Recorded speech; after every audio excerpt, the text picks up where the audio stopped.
Come here.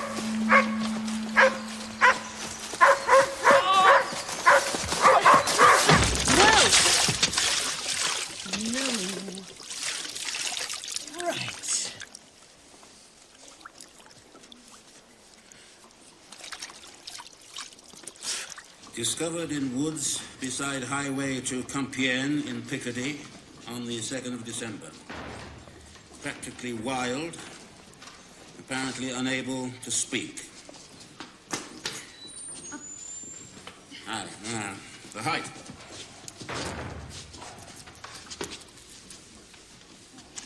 5 feet 8 inches. Eyes. Normal. Teeth. Normal. No, wait. There seems to be an extra tooth here.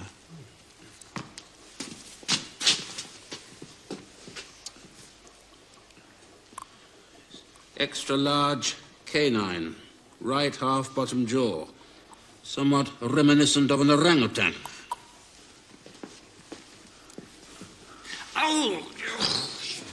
Little savage.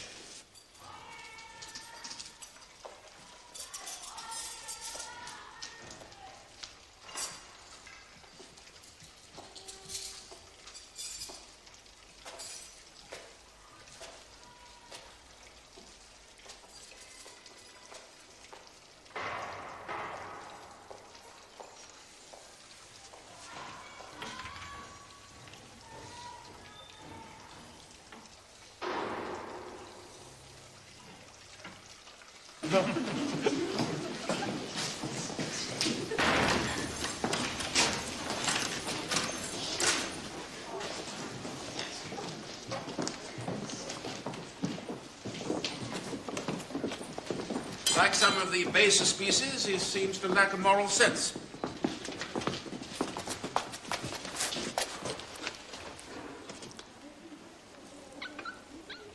See how his eyes are attracted to the pretty objects. Like a magpie, to see what he can steal. Have a care. The creature has a savage bite. He can't speak, can't think, can't be civilized. Language is what separates us from the beasts. I once knew a notary of Rouen who kept a wild boy in his cellar. One day, he woke to find the young savage had murdered his groom and run off with all his horses. I'm sure if I were ever induced to entertain such a young savage in my household, I should be in perpetual anxieties for my valuables, to say nothing of the virtue of my chambermaids.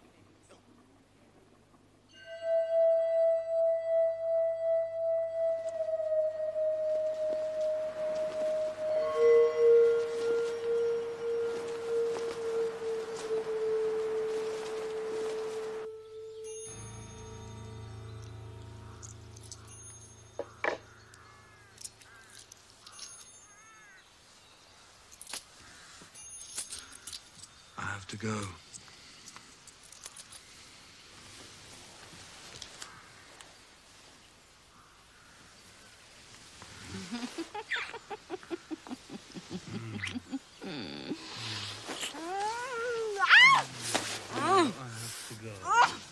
Already.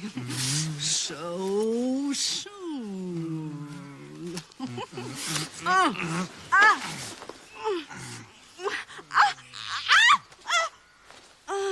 What? I don't know.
See? Look at him.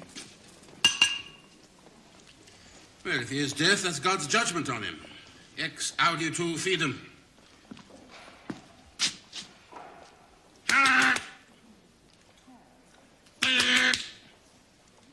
Faith comes through hearing.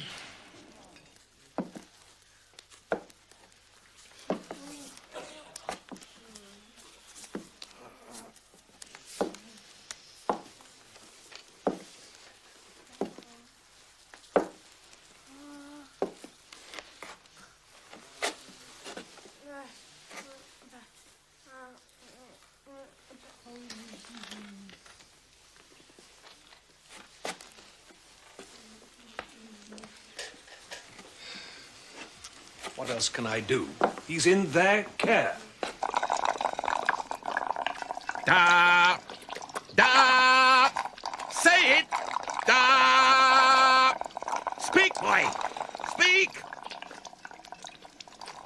Da! Say it! Da!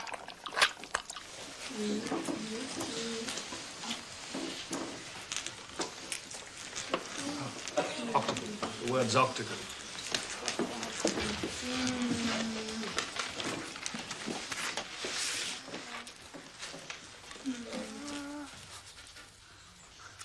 What's his name? Ask him. Like this.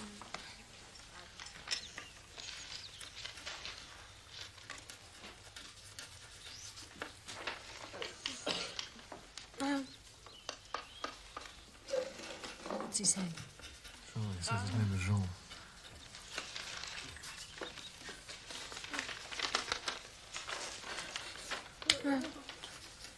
Jean.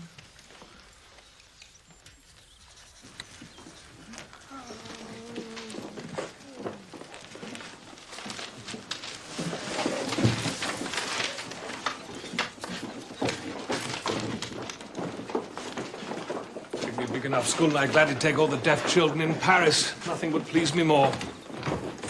Perhaps if you saw him, I shall pray. For money, I hope. Will you come?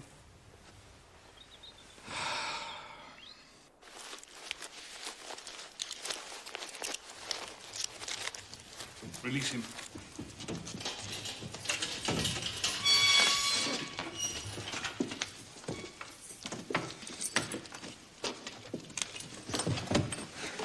I told you it's hopeless. Leave us, please.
In the beginning was the Word, and the Word was with God, and the Word was God.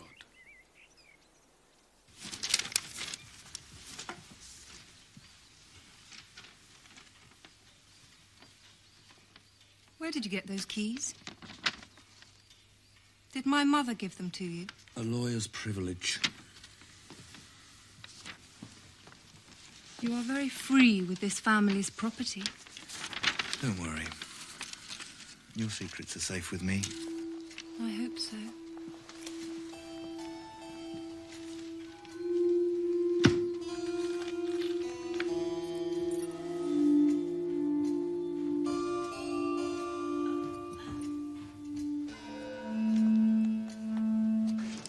This is an old Chinese remedy. Hold him very still. This should draw out the feculent humours from within the ear. For pity's sake, stop this! Why do you torment this poor wretch? This is barbarous. We're concerned with practical remedies, Monsieur l'Abbé, not mystical theories. Monsieur, this child is not sick. He's simply a deaf boy with a natural language of his own. With these, he can express everything.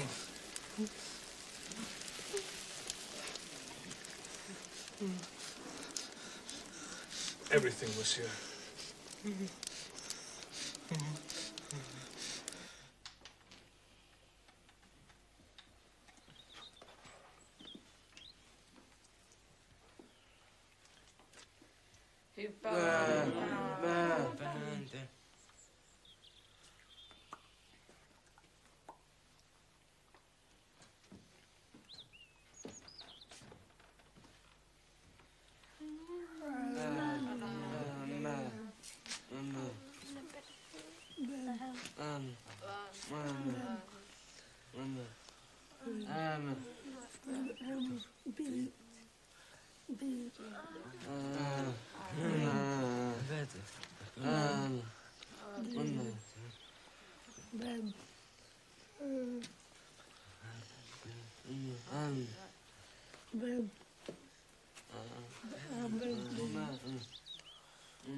Joseph?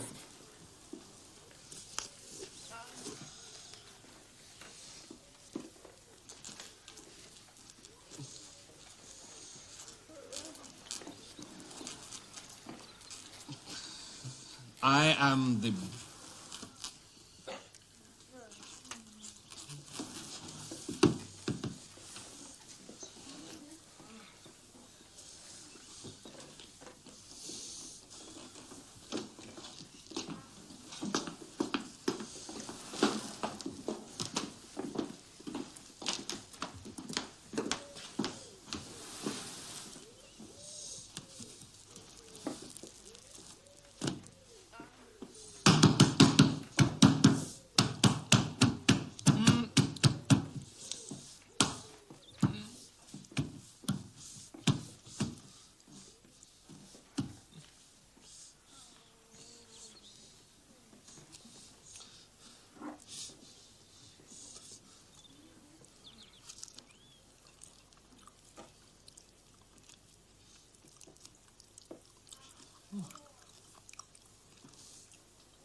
Bread. Bread. Bread. Joseph. Bread. Here, I'll show you. It's all right. It's right.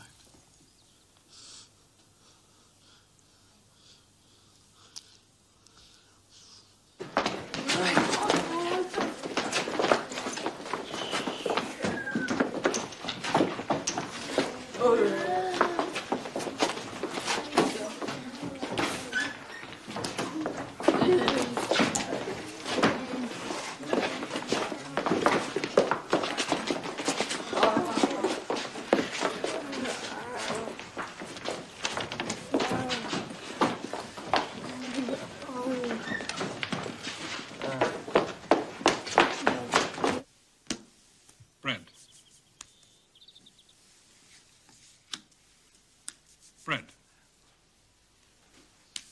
Bread. Bread.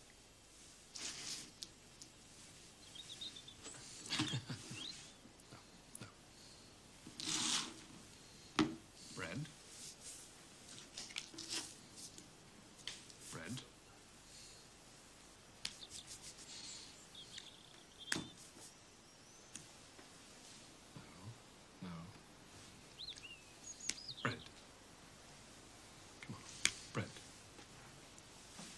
Bread. Bread. Bread. Yes. Show me, Joseph. Come on now, show me. Show me.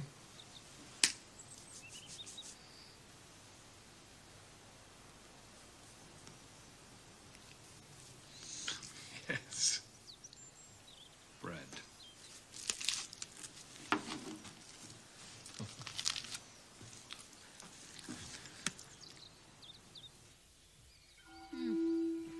Dreadful blow. What do you think? You think I look bloodless? Do I look bloodless? Spiritual. Ghostly, you mean? Rouge.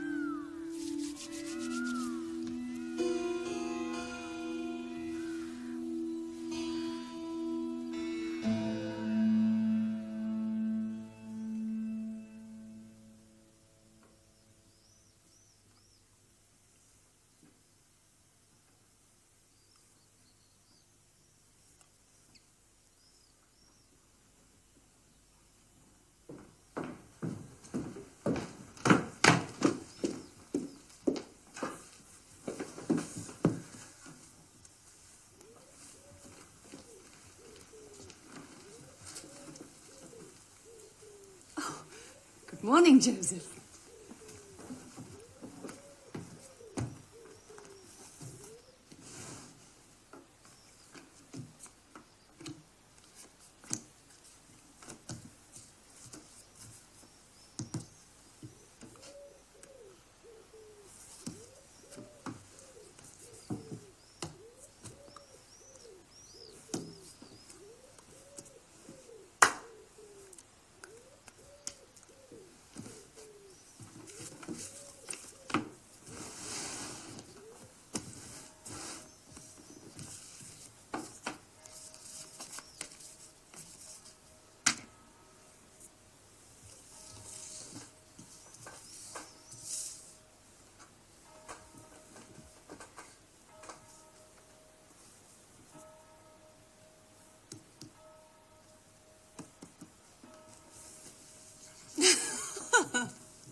See how it catches on. It's remarkable.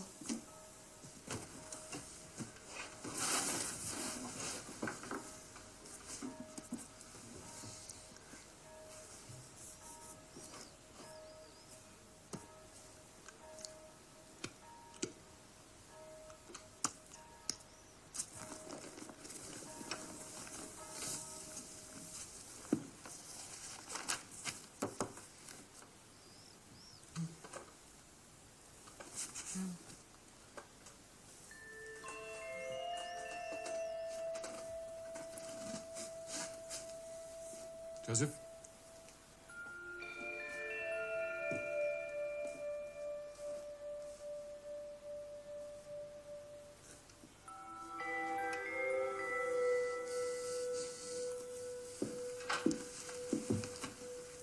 What is it, Joseph? Joseph? Joseph? Joseph?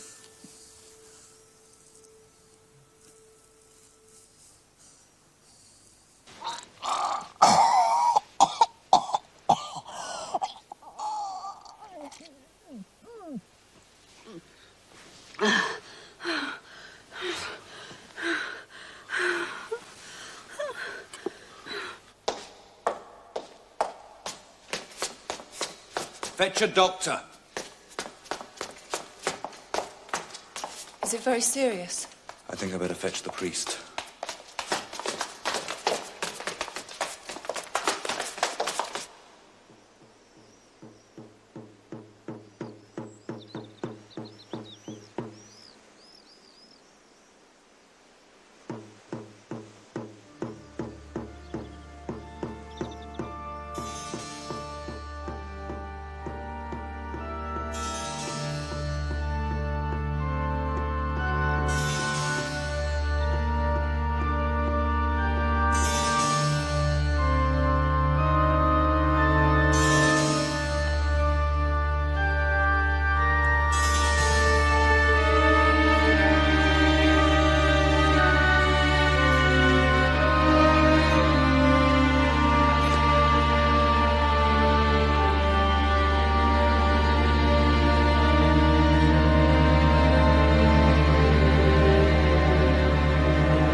greatly missed.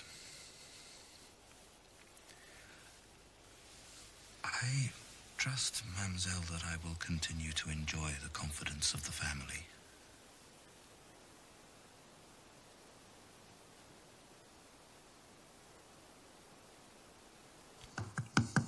Joseph. It's all right. It's all right. It's all right.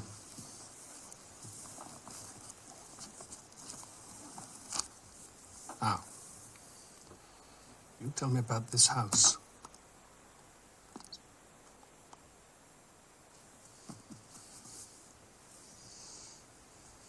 But, this house, beautiful house. Room, sleep.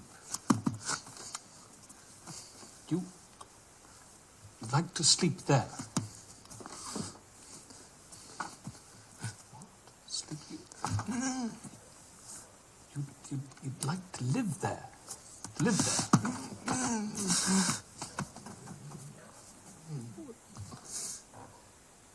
What? You did live there? In the house? Wait.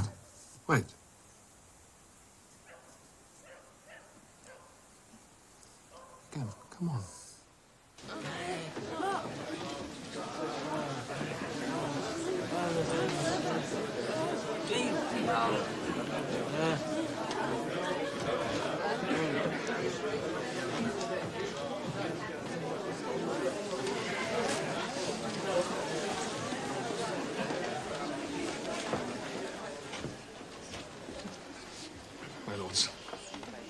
Ladies and gentlemen, the children you are about to see are not freaks or imbeciles. They are as sane and as rational as you or I. They differ from us in one respect only. They are deaf. But this does not mean that they must be lost forever to ignorance and despair, for the deaf have their own language. It is a natural language, and it is their own language. It is the language of sign. Now, do not, I beg you, imagine that by coming here that you have entered the conjurer's tent. There are no tricks or subterfuges. Treat these children as if they were your own. Ask them anything you wish. Well, you may be rather surprised by their answers. This is Philippe. Ask him any question you like, anything at all. I will interpret. Ask him, what is music?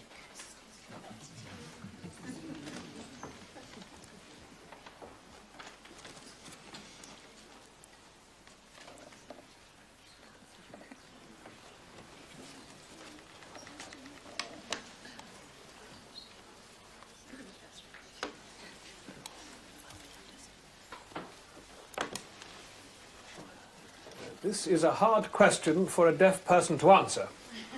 Our idea of music is necessarily imperfect.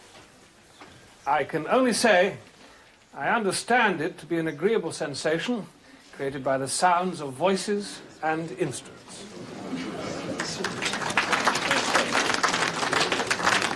Ask him what it is that women most desire.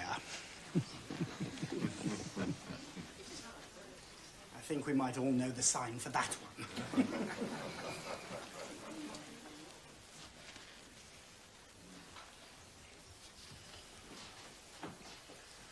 What it is that women most desire is love.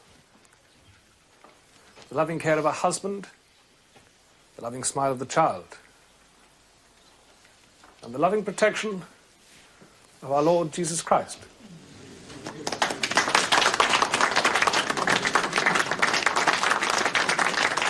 Ask him who is the greatest living man in France today.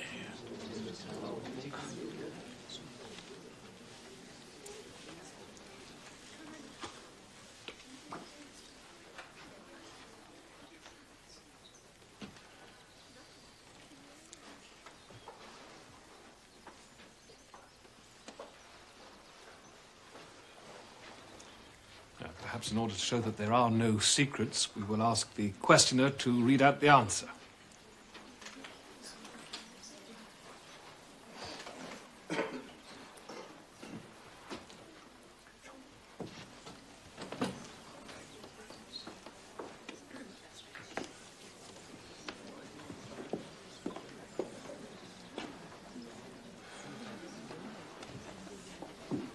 Science suggests D'Alembert, philosophy Rousseau, and literature Voltaire.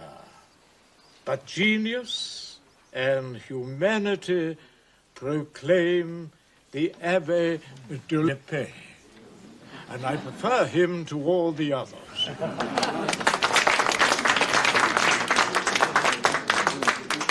You must excuse him this mistake. It is the enthusiasm of gratitude. Well, now that you can see what can be achieved, I would like to introduce you to a young child who has been with us for just over a year.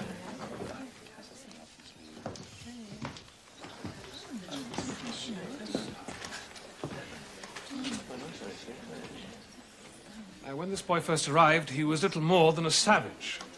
Do you have a question for him? Something simple. I know that boy. Ladies and gentlemen, do you have a question for him? Please do make it simple. Even now, this poor soul is without a proper name or identity. He has a name. I know this boy.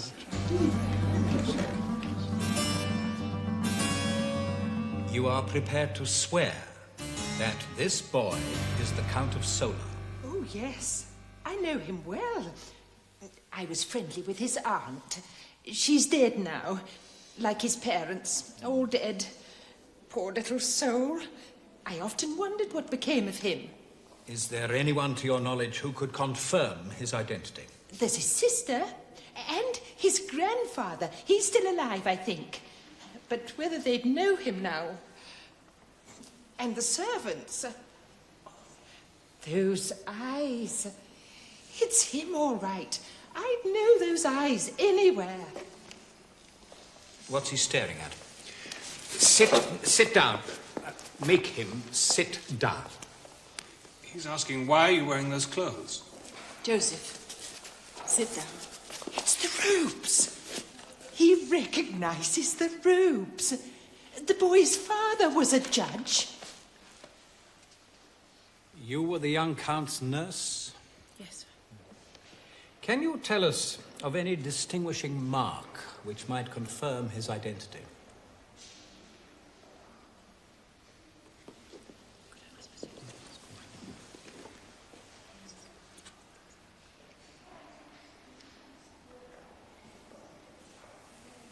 Have the boy remove his breeches.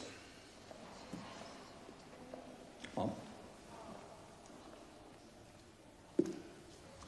Joseph, stand up.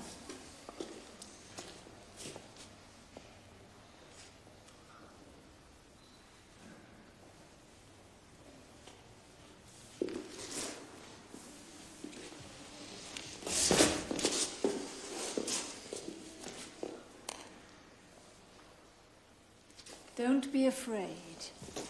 Nobody is going to hurt you.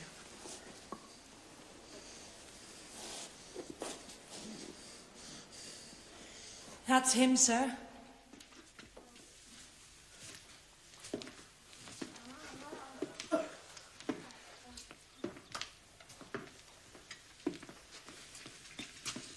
My boy.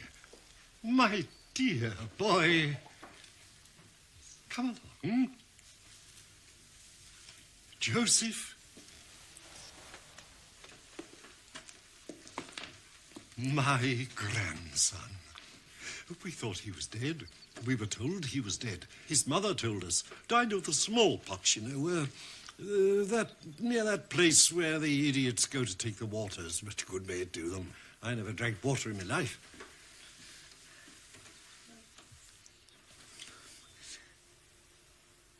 It's him. It's really him.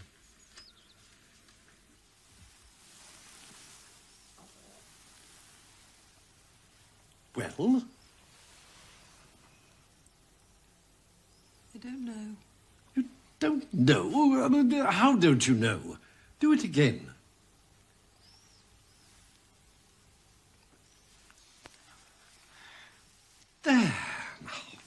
See? You know him now.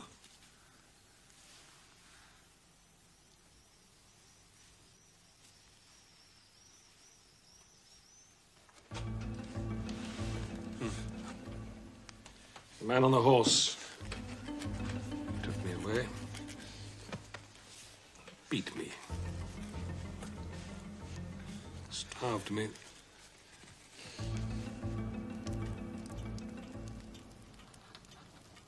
It appears that the Abbé has friends in Versailles.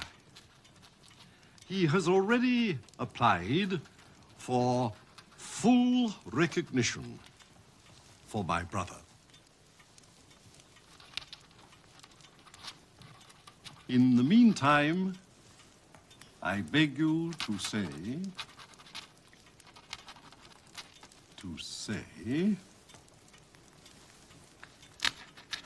a thousand tender things. Damn it.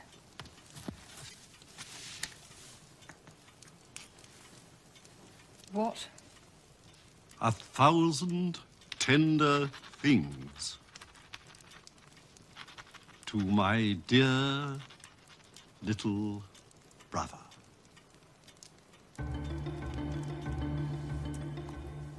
The man who took me away on a horse, he was a friend of my mother.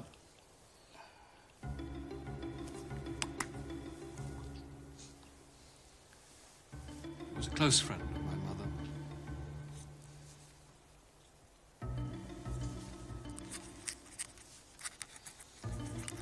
He beat me. He stole my clothes. He left me to starve. Sir, you have no right!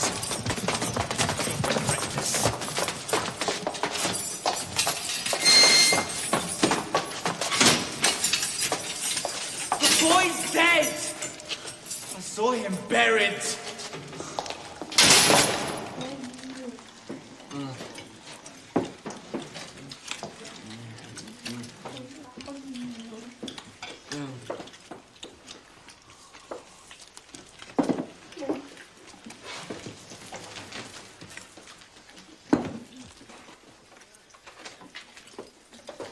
From Versailles.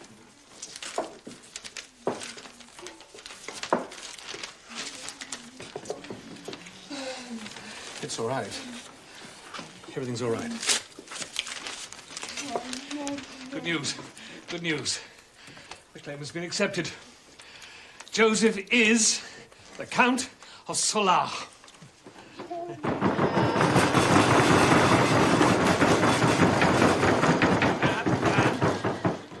With an annual pension of 800 livres.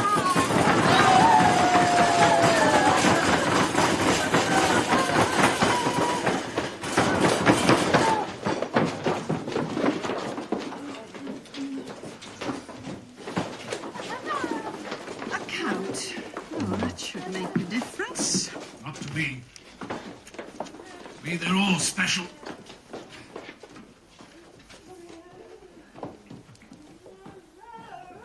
I still remember the first time. Hmm? It's the old widow and her two daughters. They're both stone deaf. And they seem to be striving to reach out to each other. Chattering away on their fingertips. I couldn't believe it. I mean, what were they saying to each other? How could they possibly know of life? They couldn't read. Had no friends. They denied the sacraments. How could they ever possibly know God? And now this. Please, please don't let their souls wither in darkness. What? That's what she begged. And they've made an arrest. Who? The family lawyer. They've arrested Monsieur Cazot. What's wrong? Lawyers have a way of twisting the truth. he's not convicted of this abduction, Joseph could lose everything again. We're going to need all our strength.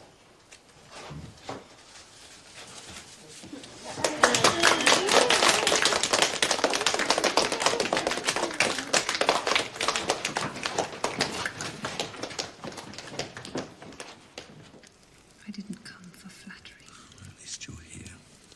I'm not sure I should have come at all. Help me. If that boy's story is believed, I lose my life. And they say you've already acknowledged him. Do they? I don't know. I said something, I can't remember what. How should I know who he is? He says he's my brother. Really, he's certainly ugly enough and stupid enough.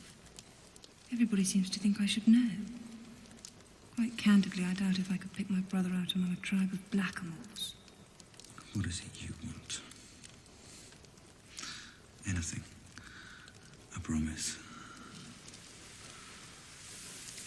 A man on the gallows can be very free with promises.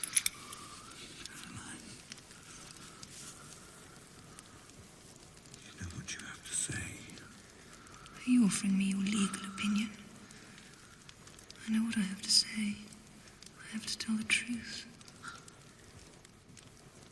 Don't I?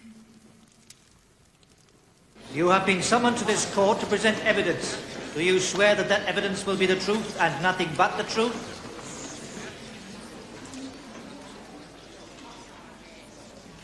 Well, Lord, I must protest at this travesty of a sacred oath into a form of absurd prestidigitation more appropriate to a circus ring or a fairground booth than to a court of justice. And I trust, my Lord, that you're not going to allow the solemn process of a law to degenerate into the sort of display usually associated with performing chimpanzees.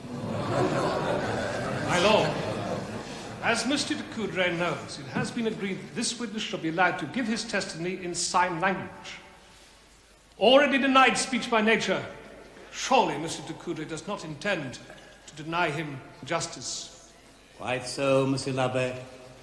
And as you also know, Monsieur de Coudray, the witness will submit to cross-examination also in sign language. Oh, my Lord, I fear I lack the manual dexterity to communicate with the witness, and I consider it a matter of some regret that a man's life may depend upon his counsel's skill in pantomime.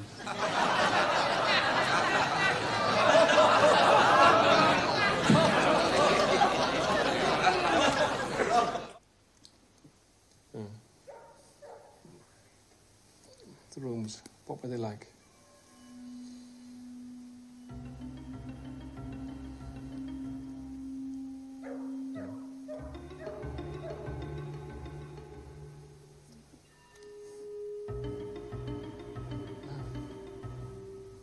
Small rooms for servants.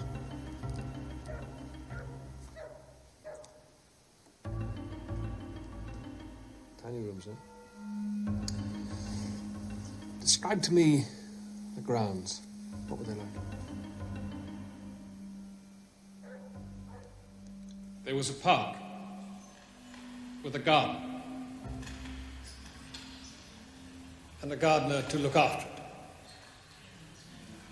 The garden was full of fruit trees, apples and pears and peaches and apricots. And a general looseness of the bowels. Who lived in the house with you? My father died when I was a little boy. I lived with my mother and sister. How did you come to leave your home? We rode for several days and nights. First, he was kind to me. Soon, he became angry. He beat me. He made me wear... Wait. What's this? Scarf. Scarf? Mask. He made you wear a mask. Again. Man on a horse took me away. We rode for several days and nights.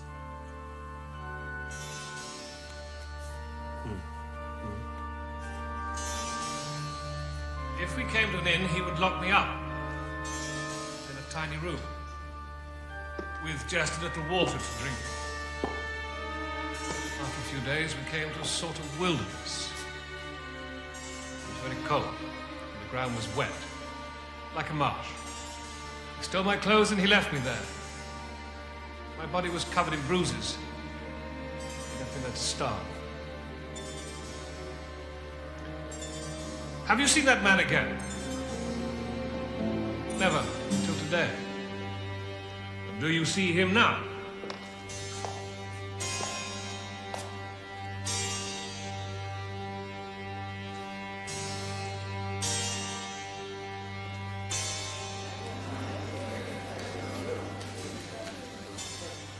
Monsieur de Coudray, do you wish to question the witness? I regret, my lord, my repertoire of manual gestures is restricted to a few of the cruder imperatives, which I feel will be beyond even the dignity of this court to display. In addition to what you claim is a birthmark on his left buttock, is there not some other distinguishing feature which might help us to identify the true Count of Solar? A certain physical abnormality common to several members of the Solar family. The matter of an extra tooth. Yes, sir. Down here, sir, on the right. And does this boy, who you've just identified as the Count, have such an extra tooth? Well... Does he? No, sir. He does not. But... Thank you, lovely. As Mr. de Coudray knows, this boy had an extra tooth which was removed a little over a year ago when it was found to be causing him extreme discomfort. And will the Abbé be supplying the court with documentary records regarding the removal of this important piece of evidence? Unfortunately, no such records were kept. It is indeed unfortunate that the only piece of precise physical evidence upon which a case for identity might be based is missing. The court, I trust, will draw its own conclusions. He was found in Picardy, poaching, I believe, and brought to us. Would you remember the exact date? Well, I have it here. He was discovered on the 2nd of December, 1786, and admitted to the asylum the following day. You're certain of that, the 2nd? I'm quite certain. According to my records, I examined him myself on the afternoon of the 3rd. Thank you. And just when did you become convinced that this boy was your grandson? As soon as the Abbé told me his story. Before you'd even seen him? Yes. Before you'd had a chance to examine him for yourself? I didn't need to examine him. I knew, my own flesh and blood. As soon as I heard, I knew it had to be him. Who else could it be?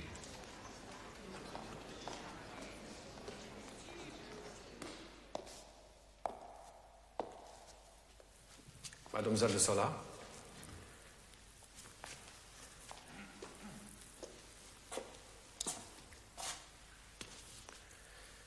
Am I right in saying that at first you were happy to acknowledge this unfortunate deaf boy as your brother? I don't know. I was never sure. Speak a little louder, if you would. I don't know. I was never sure. I have here a letter which you sent to your housekeeper, Madame Chevreau, in which you say, I beg you to say 1,000 tender things to my dear little brother. Do you deny that you called him that? My dear little brother? I was confused. Grandpa was so happy to think he was alive. Are you telling me that you wrote these words? I beg you to say 1,000 tender things to my dear little brother, merely to please your grandfather? I was confused in all the excitement. I wasn't sure. Mademoiselle de Solar, may I suggest that whatever the excitement, one might normally expect a sister to recognize her own brother. Perhaps. But a deaf mute is not a normal sort of brother to have.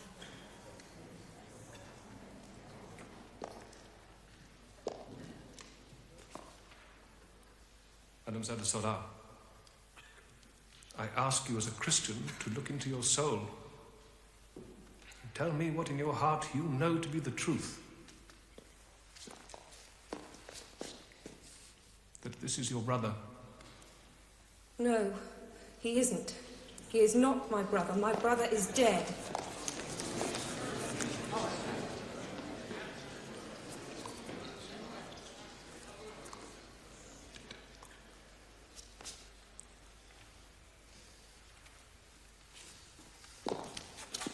Mademoiselle de Solar, how would you describe your feelings towards your brother when you were both children?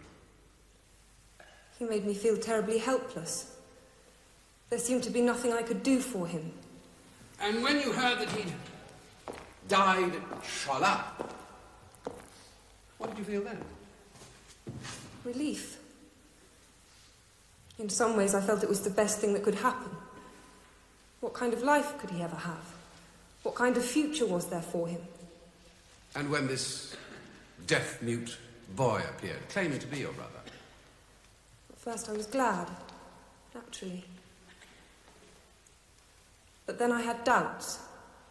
I felt sure it wasn't him. You can tell, little things, you can tell they just weren't right. It's a fraud. The whole thing, it's a lie. And what is your relationship with the accused man, Cazo?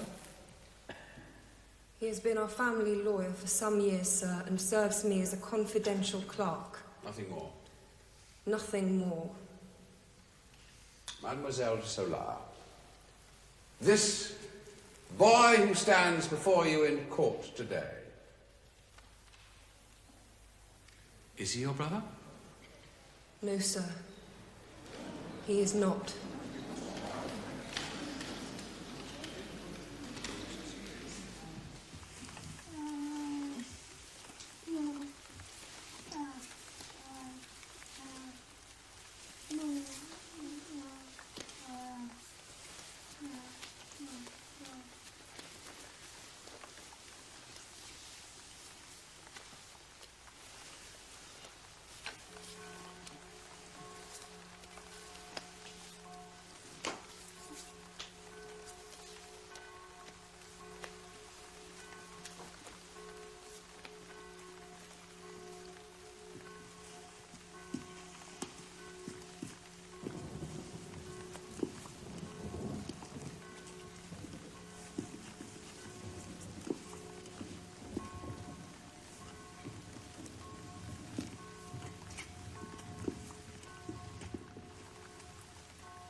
It was in the autumn of that year.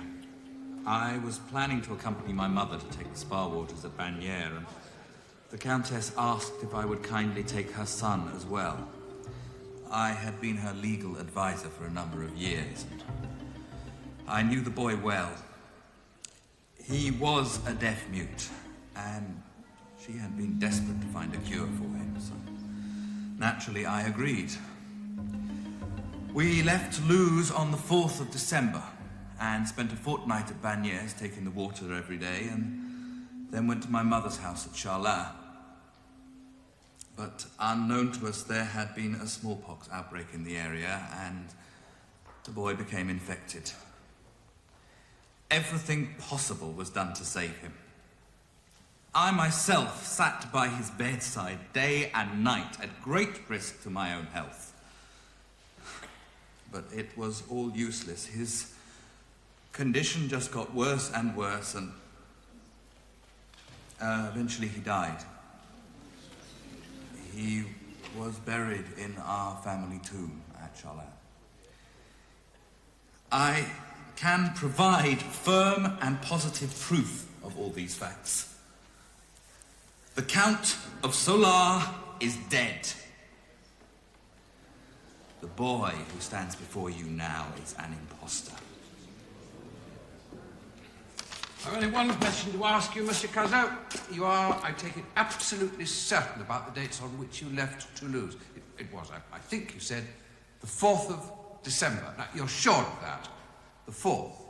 Absolutely sure. And there are dozens of witnesses to prove it.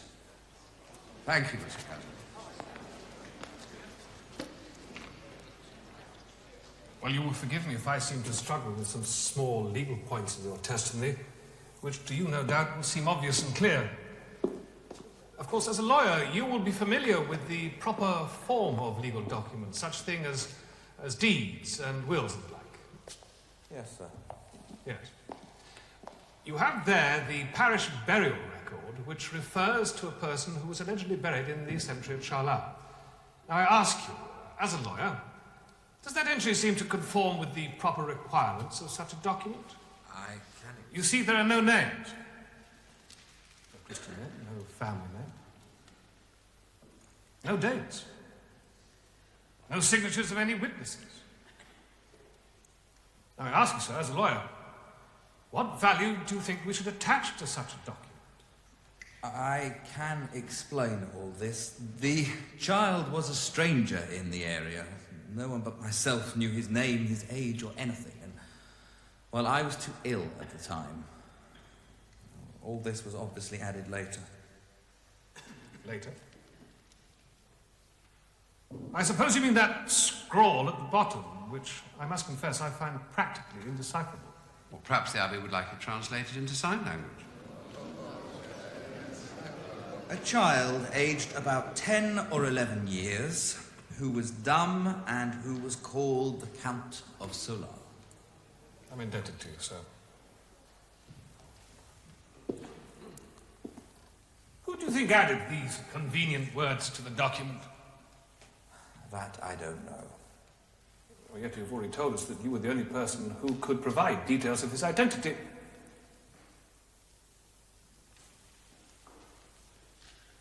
When do you think these convenient words were added to the document? Monsieur Cazot, you seem to have some difficulty in answering. Then let me make myself clear. Were these words added before or after your arrest? This is all fantasy. Don't be taken in. The boy's a liar! Dr. Gao, I believe you have examined the tomb at Charlin. I have. And will you tell us what you found? The skeleton of a child of about 11 years old. Unfortunately, the pubic bones were missing, so I cannot say with certainty whether it was a boy or a girl. Was there anything else which might help identify the body? Yes. Here, in the skull, do you see? This indentation in the right half of the lower jaw testifies to the existence of an extra tooth. And searching inside the coffin, we found this. There. You see?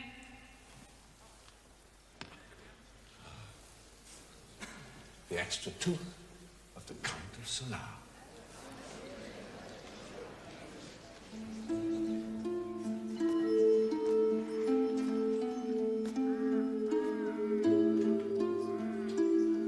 You there, come here.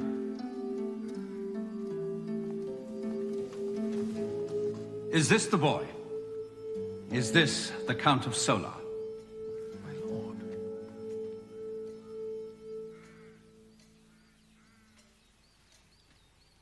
Come on, answer. Is it him or not? Yes, sir. My lord, I must... Silence, Monsieur l'Abbé, or I shall order you from the room.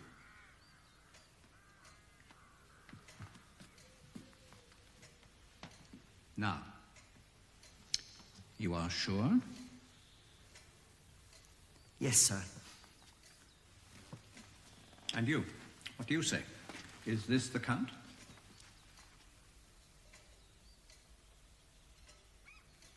I think so, sir. I think it's him. Would you swear to it? Yes, sir. And what about this boy? This boy is then not the Count of Solar.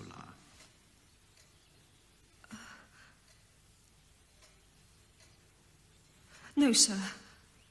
I don't know, sir. Well, if he is who he claims to be, he should be able to describe the house to us. Can he tell us what lies through there?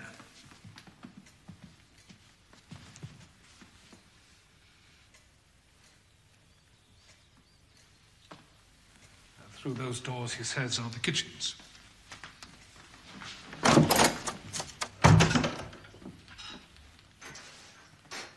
And through there?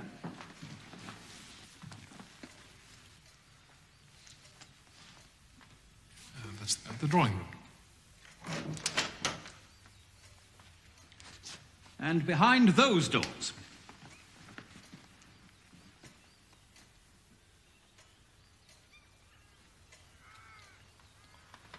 That's the dining room.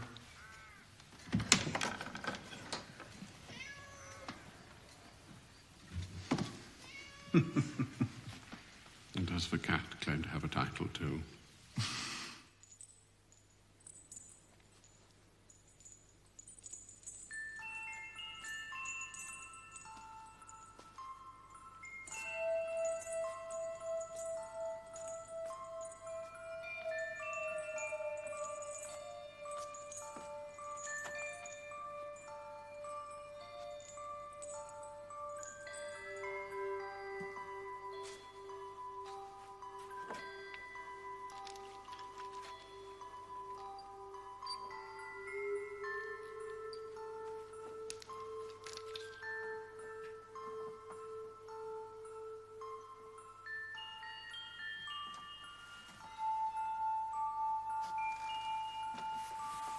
What are you doing here?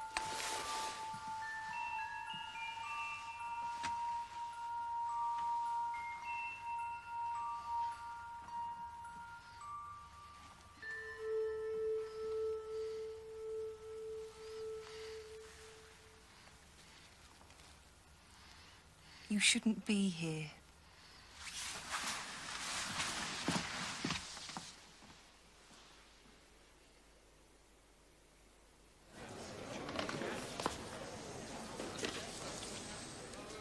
My lords, you have heard the evidence.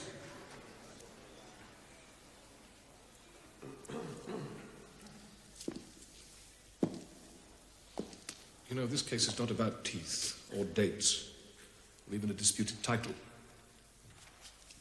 The boy that stands before you here is not merely a dispossessed individual. He is a representative, a symbol of a whole class of the forgotten and despised. Abandoned, abused. You see, his story is a sort of parable of the fate of so many of his deaf brothers and sisters who are shut out from the warmth of human love, excommunicated from the light of human knowledge, denied the comfort of the divine sacraments.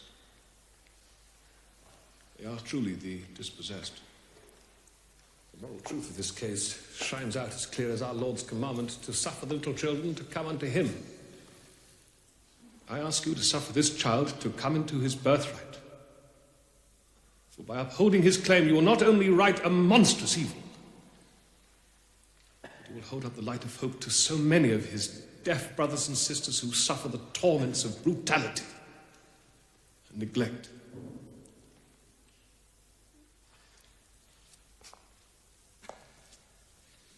My lords, do not, I beg you, when you consider your verdict as to the innocence or guilt of Monsieur Cazot, allow justice to be swallowed up in legal quibbles when the living proof stands before you with all the mute eloquence that silence can command.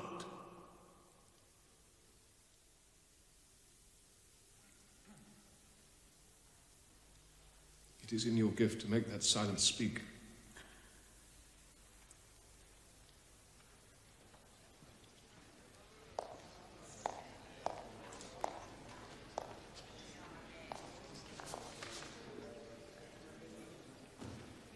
Lords, before I begin, I would like to pay a personal tribute to my opponent in this case, the Abbé de l'Épée. His eloquence, I must confess, has moved me, as I am sure it has touched the hearts of many in this court. So in what I'm about to say, I should not in any way wish to detract from the value of his work and purpose. He's asked you not to be misled by quibbles. But what he calls quibbles, I call evidence. This is a court, not a church. Now, in church, one may be moved by the spirit which passeth all understanding. But in court, one is bound by the rules of evidence. My lord, this case is not about the suffering of death, but about identity and the rights of inheritance. What is at stake is a title, an estate, and a man's life. Now, whatever rights this boy has to education and human sympathy, the Abbé has completely failed to show that he has any rights to the title of the Count of Solar. We have the testimony of Mademoiselle de Solar. There is the evidence of the extra tooth found in the tomb at Charlat. And perhaps, most important of all, there is the matter of the dates. Now, we are assured that this boy was found wandering in Picardy on December the 2nd. And yet, the young Count of Solar was seen leaving Toulouse by more than a score of witnesses on December the 4th. Now, I do not believe that even the ingenuities of the manual alphabet could put a boy in two places 500 miles apart at the same time. My lords, these are not quibbles, but firm, incontrovertible facts. This boy is not the Count of Solar. My client, Monsieur Cazot, is innocent. I ask you to find in his favor.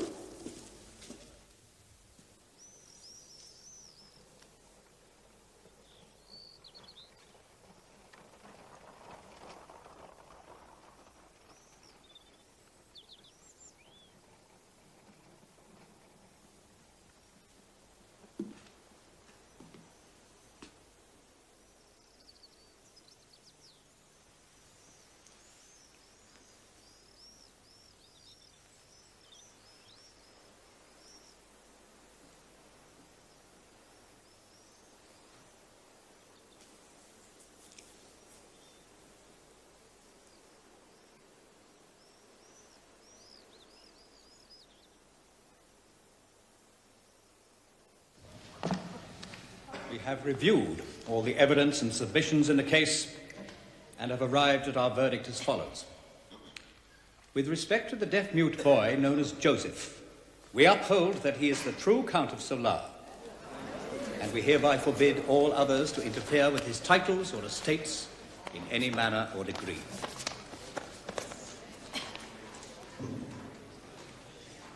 With respect to the accused, Cazot, we find the evidence against him inconclusive and contradictory. We therefore declare him innocent of any crime and discharge him from the court.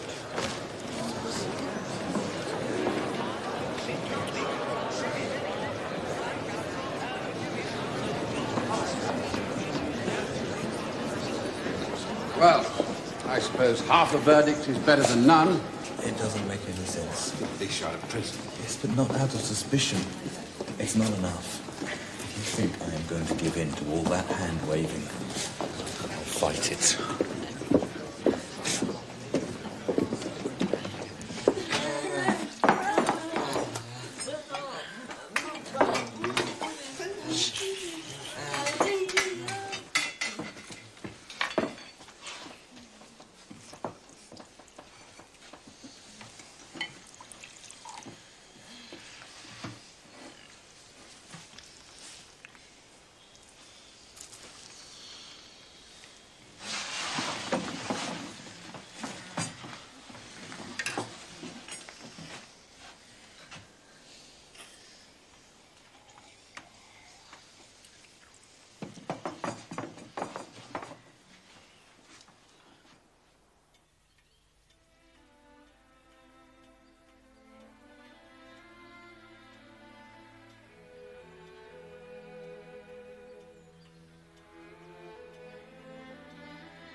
Brought young children to him that he should touch them, and his disciples rebuked those that brought them.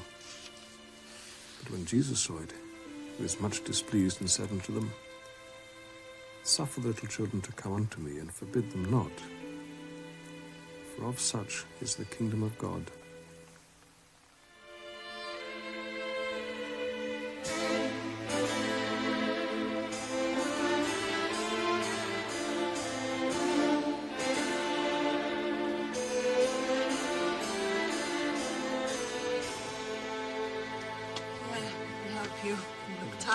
Don't fuss, don't... It's time you took more care of yourself.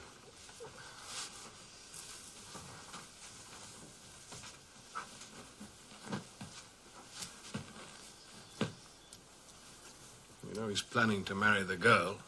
Hmm? Who's that? Monsieur Cazot.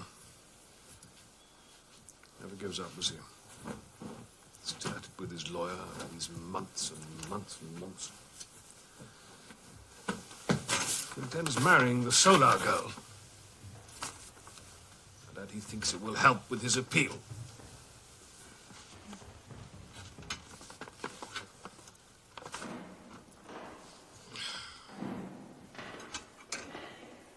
What's that noise? Don't worry, it's only the boys. They'll soon settle down. What, at this time? Just high spirits. Well, where is it? Where's it coming from?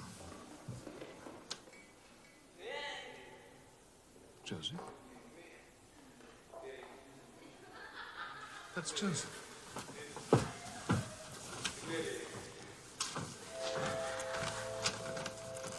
Joseph?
Some signs you will have to learn for yourself.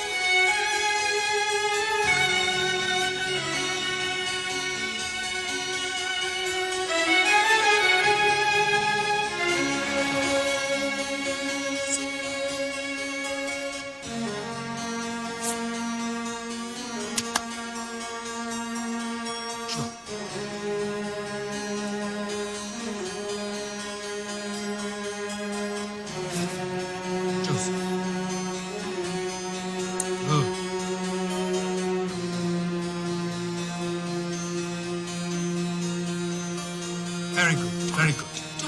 Hmm?